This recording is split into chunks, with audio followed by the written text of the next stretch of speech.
Welcome to federal का margin. ये है पांचवा लेक्चर चैप्टर 2 का, जिसमें हम पढ़ने वाले हैं लिटरेरी डिवाइसेस। ठीक है, इसमें हम यूफेमिज्म, ऑक्सीमोरॉन और नुआंस करने वाले हैं। तो अब शुरू करने से पहले सबसे पहले आप चैनल को सब्सक्राइब कर लें। तो यार सबसे पहले यूफेमिज्म। यार यूफेमिज्म है ना, बहुत आसान चीज़ है। यहाँ पे लंबी की गई है आपके सामने, ये पूरी चीज़ है ना, ये लंबी की गई है, लेकिन मैं शॉर्ट में बता देता हूँ कि यार ये होते क्या हैं। यूफेमिज्म बेसिकली यार आप किस एक बहुत ही है ना मुश्किल चीज़ को या भारी चीज़ को आप हल्के करके बोलते हो। जैसे किसी को कहना है यार वो मर गया, ही डाइड, उसकी जगह आप ये कहते हो कि यार वो गुजर गया है, या फिर ही हैज़ पास्ड अवे।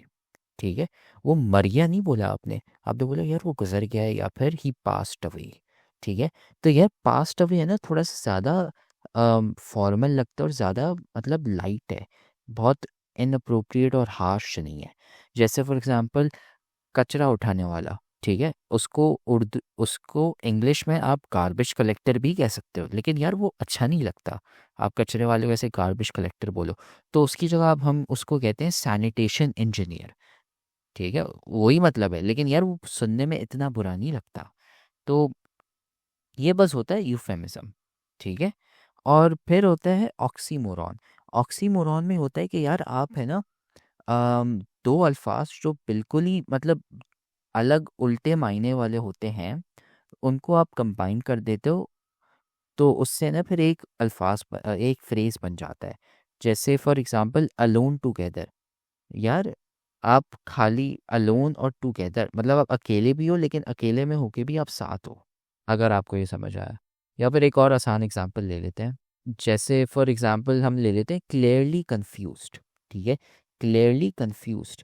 यार मतलब क्लियरली मतलब आपको सब समझ आ रहा है, और कंफ्यूज मतलब आपको कुछ समझ नहीं आ रहा। तो यार क्लियरली कंफ्यूज्ड का मतलब यार ये है कि यार मुझे सही सही दिख रहा है कि ये बिल्कुल मतलब कंफ्यूज्ड है, मतलब इसको कुछ समझ नहीं आ रहा। मुझे साफ साफ दिख रहा है कि यार इसको कुछ समझ नहीं आ रहा। मुझे ये समझ आ गया कि इसको समझ नहीं आ रहा। अगर ये इससे कहते हैं ऑक्सीमोरॉन, कि यार आप दो उल्टे आइडियाज़ को एक साथ कंबाइन कर देते हो।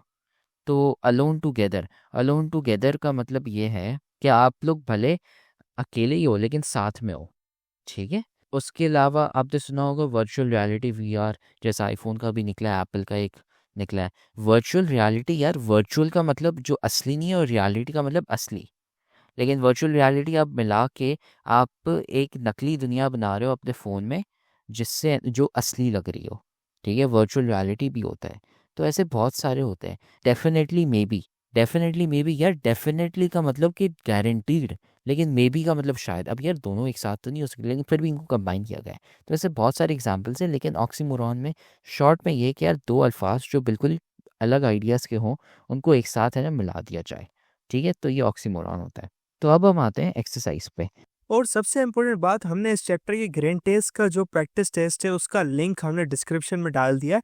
आप डिस्क्रिप्शन में जाकर ये ऊपर पहला लिंक है प्रैक्टिस ग्रैंड टेस्ट को, यहाँ पे जाएं और सॉल्व करें और प्रैक्टिस करें। यहाँ से आपने अगर प्रैक्टिस कर ली, आपके एग्जाम्स के अंदर एमसीक्यूज के अंदर 100% मार्क्स गारंटेड है।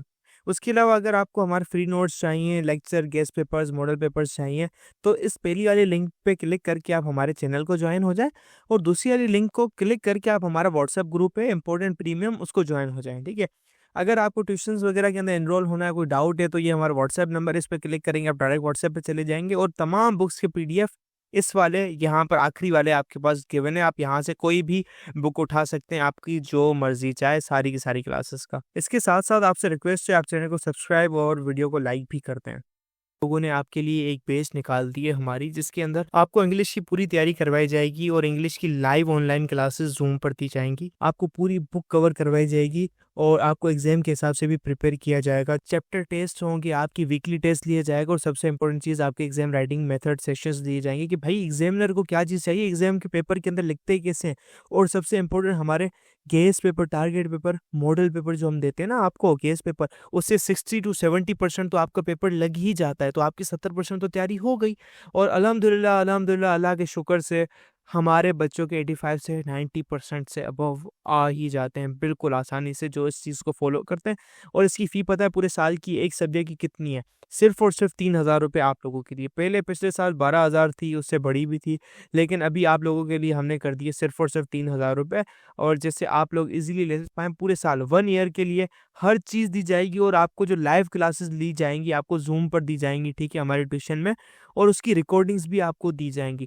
अगर आपको रजिस्टर करना है, इस व्हाट्सएप नंबर पे मैसेज करें, आपको यहाँ पे हम बता देंगे कैसे पेमेंट करनी है और कैसे फ़ी भेजनी है, और आपको हम हमारे ऐड कर लेंगे। लेकिन ये सबसे बड़ी डील, जितना जल्दी लेंगे उतना आपके लिए फ़ायदेमंद होगा। एक्सरसाइज के है ना।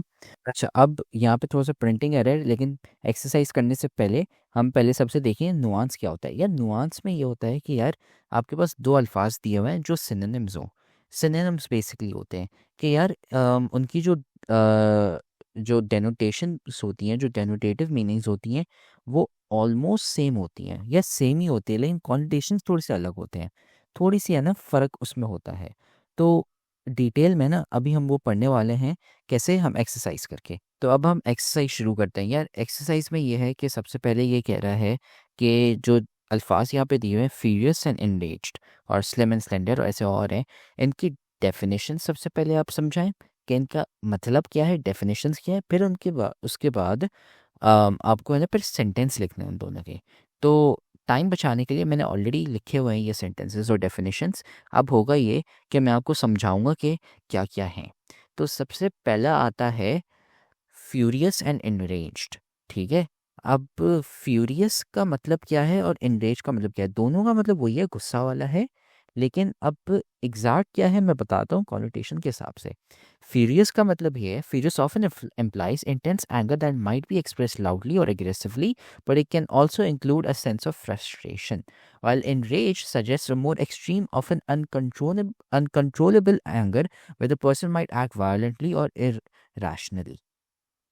अब फ्यूरियस का मतलब ये कि आपको गुस्सा आ रहा है, लेकिन यार उसमें ये भी है कि आपको टेंशन भी है। फ्यूरियस में ये है कि आप गुस्से से चिल्लाते हो और मतलब गुस्सा आ रहा है। लेकिन एनरेज्ड वाला जो गुस्सा है ना, उसका मतलब ये है कि यार मतलब इतना गुस्सा आ जाता है कि आप भाई झगड़े पे आ जाते हो, हाथम-घोर पीटना सब शुरू हो जाते हो, और आप है ना मतलब पागल पागल हो जाते हो, मतलब पागल की तरह आप किसी को है ना कूट रहे हो। ये फ़र्क है एनरेज्ड और फ्यूरियस में। दोनों का मतलब वही है, गुस्सा। लेकिन एनरेज वाला जो गुस्सा है ना, वो बहुत ही एक्सट्रीम गुस्सा है। उसका गुस्सा मतलब अलग लेवल वाला है, जिसमें वो लोगों को मार रहा है, पीट रहा है, कूट रहा है, सब कर रहा है। लेकिन जो फ्यूरियस वाला है ना गुस्सा, वो मतलब ये है, वो थोड़ा सा हल्का वाला गुस्सा है। गुस्सा है, लेकिन इतना बड़ा गुस्सा नहीं है, ठीक है। मतलब बहुत गुस्सा नहीं है। तो अब है ना इसके सेंटेंसेस ये रहे। Sentence: She was furious when she found out that her brother had borrowed her car without asking. मतलब यार उसकी एक लड़की है, उसके भाई है ना उसकी गाड़ी लेके चला गया बगैर उसको बताए। तो उसको गुस्सा आया, ठीक है। लेकिन फिर उसके बाद he was enraged when he saw the damage to his property and threatened to call the police. अब enraged में ये है कि यार एक भाई साहब हैं, उनका घर है, उन्होंने देखा कि यार उनका जो घर है ना, उधर है ना कोई है ना पता नहीं डैमेज हुआ हुआ था। मतलब समझ लें किसी ने है ना मतलब बिल्डिंग के ऊपर है ना पेंट कोई गलत फेंक दिया या फिर है ना कुछ तोड़ दिया वगैरह। तो अब उस भाई साहब को इतना गुस्सा आया, उसने बोला भाई मैं पुलिस बुला रहा हूँ। मतलब धमकी दे दी मुंह पे। तो ये इंद्रेश वाला है, इतना गुस्सा है उसने धमकी दे दी। मारा नहीं है अभी तक, शायद क्या पता बाद में जाके मार ले, लेकिन धमकी दे दी। इसका मतलब ये है कि यार ये मतलब थोड़ा सा एक्सट्रीम है। जबकि उसकी जो बहन थी पिछले वाले में, यार उसकी बहन जो जो लड़की थी उसका भाई है ना गाड़ी लेके चला गया था, लेकिन वो मारेगी नहीं उसको या कुछ मतलब इतना कुछ करने नहीं वाली। ये फ़र्क है फ्यूरियस और एनरेज्ड में। फिर अब हम आते हैं स्लिम वर्सेस स्लेंडर। अब इनमें क्या है यार, slim generally refers to being attractively thin with an emphasis on a healthy and fit appearance. Slender emphasizes a graceful thinness often associated with elegance and delicacy. अब स्लिम का मतलब ये है कि यार आपने देखा होगा जो लोग एक्सरसाइज करते हैं, जिम जाते हैं, तो वो बेसिकली पतले होते हैं, लेकिन इतने कांगड़ियों वाले पतले नहीं होते। वो फिर भी पतले होते हैं लेकिन हेल्दी दिखते हैं। तो मतलब बहुत मोटे नहीं दिखते, ठीक है। तो स्लिम है, फिट है। स्लिम फिट आपने सुना होगा। तो वो स्लिम और फिट है, पतले हैं लेकिन बहुत पतले नहीं है। और फिर स्लेंडर वाले जो है ना, स्लेंडर वाला जो पतला है ना, वो मतलब बहुत ही फ्लेक्सिबल वाला पतला है। मतलब आपने जिम्नास्टिक्स देखे होंगे या फिर आपने इतने बहुत पतले दोस्त देखे होंगे जो एक है ना, मतलब जगह से ऐसे ही चले दूसरी जगह पर चले जाते हैं, बहुत पतले होते हैं। डांसर्स देखे होंगे, वो बहुत ही पतले होते हैं। अब डांसर्स की जो हड्डियाँ होती हैं, मसल्स होती हैं, बहुत ही छोटे होते हैं, बहुत ही पतले होते हैं, ताकि वो डांस कर सकें और छलांगे मार सकें।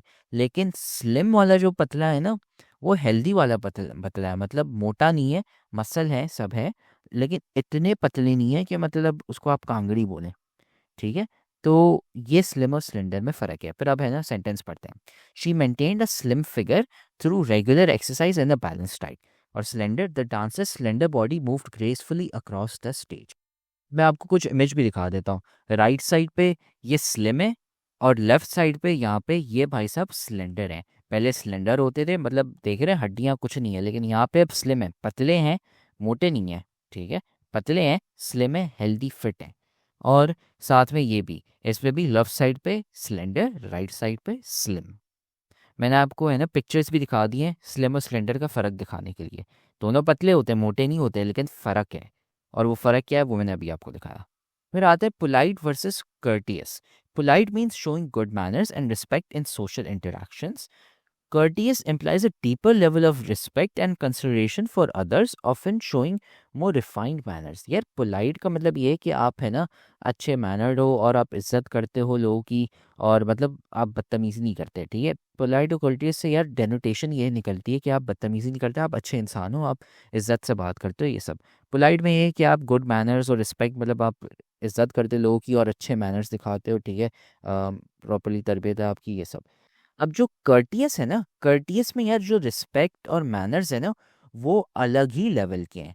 मतलब यार आप दोस्तों से बात करते हैं तो आप है ना तमीज़ से बात करते हैं, लेकिन लेट्स से अगर आप जाते हैं किसी होटल में और वहाँ पे कोई वेटर होता है, तो वेटर यार वहाँ पे आपको सर सर करके बुलाता है, और मतलब वो भी तो आपसे इज्जत से बात कर रहा है, लेकिन वो अलग ही डीपर लेवल ऑफ रिस्पेक्ट है। तो उससे हम कहते हैं कर्टियस।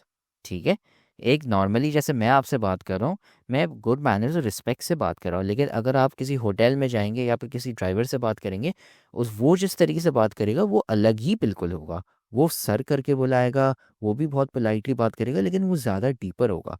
तो ये फ़र्क है। अब हम है ना पढ़ते हैं sentences. The children were polite saying please and thank you to everyone. ठीक है, ये वही हो गया जैसे आप प्लीज एंड थैंक यू हर किसी को बोलते हैं। फिर courteous, the hotel staff were courteous, always addressing guests with a smile and offering assistant, मतलब हर किसी मदद करे तो ये सब क्योंकि वो उनका काम है। तो वो अलग ही लेवल का डीपर लेवल है। तो ये हो गया पोलाइट वर्सेस कर्टियस में फ़र्क। फिर आखिरी में आते हैं सिंसियर वर्सेस जेन्युइन। तो अब इसका ये sincere refers to honesty and earnestness in expressing feelings और thoughts without pretence. Genuine means being true and authentic, often implying that something और someone is exactly what they appear to be. अब यार sincere और genuine है ना, सिंसियर्स में यार अब ये होते कि आप है ना ऑनेस्ट होते हो, आप है ना सच दिखाते हो, आप सच बोलते हो, और है ना जो आप सोचते हो या फिर जो आपकी फीलिंग्स है वो आप है ना सच सच बताते हो।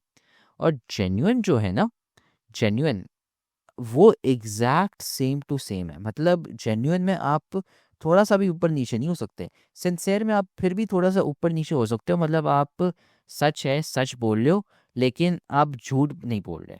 मतलब उसमें आप झूठ नहीं बोल रहे। सिंसेयर में ये कि आप झूठ नहीं बोल रहे, लेकिन जेन्युइन में कि आप सच बोल रहे हो। आप क्या पता सच छुपा रहे हो, मतलब आपने सच बोला ही नहीं, झूठ नहीं बोला लेकिन सच भी नहीं बोला, वो सिंसियर में आ जाएगा। लेकिन जो जेन्युइन है उसमें आप भाई हर चीज़ exact dot to dot exact same to same बताओगे, ये जेन्युइन होता है। फिर अब सेंटेंसेस पढ़ते हैं। Her apology was sincere and he could tell she truly regretted her actions, और his genuine enthusiasm for the project inspired everyone on the team. अब इसमें देखें ना, सिंसियर का ये है कि यार उसकी जो अपॉलजी थी वो मतलब सच्ची थी। ठीक है, लेकिन जो दूसरा बंदा है यार, वो लड़का, उसको प्रोजेक्ट बनाना था, और उसकी जो इंथुजियाज्म थी वो एग्जैक्ट मतलब थी कि यार नहीं, मतलब प्रोजेक्ट किसी भी करके, मतलब ज़मीन आसमान नीचे हो जाए, सब साथ में आ जाए, लेकिन बना के रखना है। ठीक है, ये फ़र्क है। तो इससे हमारे ये 4 हो गए। ठीक है, फिर अब हम आते हैं एक्सरसाइज 12 पे। एक्सरसाइज 13 है, ये है ना हम नहीं करेंगे क्योंकि इसमें जो लिस्ट है वो आपके टीचर्स देंगे, और ये हमारे काम की नहीं है। ठीक है, तो हम अब हम करेंगे एक्सरसाइज 12।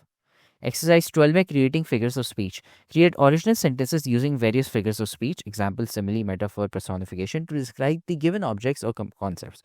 तो यार सबसे पहले मैं आपको बताऊंगा सिमिली, मेटाफोर, पर्सोनिफिकेशन क्या होते हैं, ठीक है, और फिर उसके बाद मैं उनके सेंटेंसेस बताऊंगा कि वो क्या होते हैं, ठीक है। अब मैंने पहले से ही है ना यहाँ पे डेफिनेशंस और सेंटेंसेस लिख लिए थे, अब मैं समझाता हूँ कि यार ये होते क्या है। सबसे पहले simile, figure of speech that directly compares two different things using the words like और एज।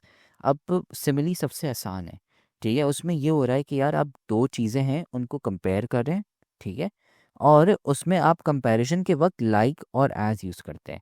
अगर आपको दो चीज़ें दिखें, नंबर वन कंपैरिजन हो रहा है, मैं आपको एग्जाम्पल के थ्रू बताऊंगा, लेकिन अगर कंपैरिजन हो रहा है नंबर वन और साथ में अगर लाइक या एज यूज़ किया गया है, कोई से भी दोनों में से कोई एक अल्फाज, अगर ये दोनों कंडीशंस सही होती हैं, अगर ये दोनों कंडीशंस आपकी सेटिस्फाई हो रही हैं, अगर ये दोनों चीज़ें हो रही हैं, तो वो सिमिली होगा, ठीक है। अब एग्जाम्पल देखते हैं सेंटेंसेस मिल के। और smile was as bright as the sun. अब यहाँ पे क्या जा रहा है कि यार वो मुस्कुरा रही है, ठीक है, और उसको किससे कंपेयर किया जा रहा है, सूरज से। सूरज जितना मतलब चमकाता है ना, वैसे ही उसकी शक्ल भी चमका रही थी, ठीक है। तो सबसे पहले कंपैरिजन यहाँ पे किया जा रहा है, नंबर वन। और दूसरा क्या है यार, यहाँ पे एज यूज़ किया गया है, और मैंने क्या बोला था, अगर कंपैरिजन किया जा रहा है नंबर वन और नंबर टू एज यूज़ किया गया या लाइक यूज़ किया गया, तो उसका मतलब क्या है, वो सिमिली है, ठीक है। ये होते हैं सिमिली और कुछ नहीं। फिर उसके बाद he was as brave as a lion in the face of danger. अब मतलब वो कह रहे हैं यहाँ पे कि यार ये भाई साहब जो हैं ये शेर की तरह बिल्कुल बहादुर थे। अब देख रहे हैं यहाँ पे इस भाई साहब की बहादुरी को शेर की तरीके से, शेर से ना कंपेयर किया जा रहा है, मतलब डिस्क्राइब किया जा रहा है, बिल्कुल एग्जैक्ट सेम है, ठीक है। कंपैरिजन यहाँ पे ये किया जा रहा है। तो सबसे पहले ये, और यहाँ पे एज, यहाँ पे आप है ना, आप ये भी कर सकते हैं, मैं एग्जाम्पल के लिए मैं बदल देता हूँ ताकि लाइक भी आ जाए, ताकि आपको पता चल जाए। He was brave like a lion in the face of danger. आप he was as brave as a lion भी लिख सकते हैं, या फिर he was brave like a lion भी लिख सकते हैं, लेकिन दोनों केसेस में आप देख रहे हैं ये सिमिली है। क्यों? क्योंकि यार इसकी बहादुरी को शेर के साथ कंपेयर किया जा रहा है, और साथ में यहाँ पे लाइक यूज़ किया गया है। एज भी यूज़ कर सकते हैं, दोनों सही है, लेकिन यहाँ पे आप देख रहे हैं ये, क्योंकि दोनों कंडीशंस यहाँ पे सेटिस्फाई हो रही है, ये दोनों चीज़ हो रही है, तो इसका मतलब ये है कि ये सिमिली है, ठीक है। सिमिली ये होता है और कुछ नहीं, बहुत आसान है। फिर आते हैं metaphor, figure of speech that makes an implicit, implied और hidden comparison between two things that are unrelated but share common characteristics, it does not use like और एज। अब यार जो पहले मैंने आपको बताया था ना कि सिमिली में आप कंपैरिजन कर रहे हो दोनों चीज़ों में, इसमें भी वही हो रहा है, ठीक है। पहला पॉइंट ये है कि कंपैरिजन हो रहा है दो चीज़ों में, ठीक है। जैसे पहले एक भाई साहब को शेर से कंपेयर किया जा रहा है, इसमें भी वही कंपैरिजन हो रहा है, लेकिन इस दफ़ा मेटाफर में और सिमिली में फ़र्क ये है कि मेटाफर में लाइक और एज यूज़ नहीं होंगे। सिमिली में लाइक और एज यूज़ हो रहे थे ना, हम हमेशा कह रहे थे कि लाइक और एज होने चाहिए। इसमें अगर लाइक और एज नहीं है तो मतलब ये मेटाफर है। एग्जाम्पल क्या है, द क्लासरूम वॉज अ जू।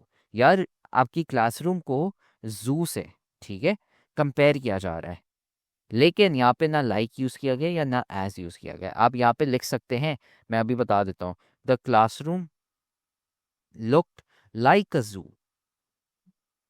ये क्या है, ये सिमिली होगा। क्यों? क्योंकि यार कंपैरिजन हो रहा है क्लासरूम और जू का, और यहाँ पे लाइक यूज़ किया गया है। लेकिन मेटाफर में क्या होगा यार, मेटाफर में द क्लासरूम वाज अ जू, बस डायरेक्टली आपने ये लिख लिया, कंपैरिजन किया है आपने क्लासरूम और जू के बीच में, ठीक है, और यहाँ पे आपने लाइक और एज यूज़ नहीं किया, तो इसलिए ये मेटाफर है। फिर उसके बाद time is a thief that steals our moments, ठीक है, ये भी मेटाफर है। क्यों? क्योंकि यार टाइम है ना, उसको चोर के साथ कंपेयर किया गया है, ठीक है। ये किया गया है कि यार टाइम है ना जल्दी चला जाता है, तो यार वो हमारे है ना जीने के जो पल होते हैं उनको चुरा देता है, ठीक है। तो अब अगर मैं सिमिली भी लिख लेता हूँ इसका, time is like a thief that steals our moments, ये होगा सिमिली, ठीक है। लेकिन ये वाला जो है ना, ये है मेटाफर। क्यों? क्योंकि कंपैरिजन हो रहा है और साथ में यहाँ पे लाइक और एज यूज़ नहीं किया गया, ये हो गया मेटाफर।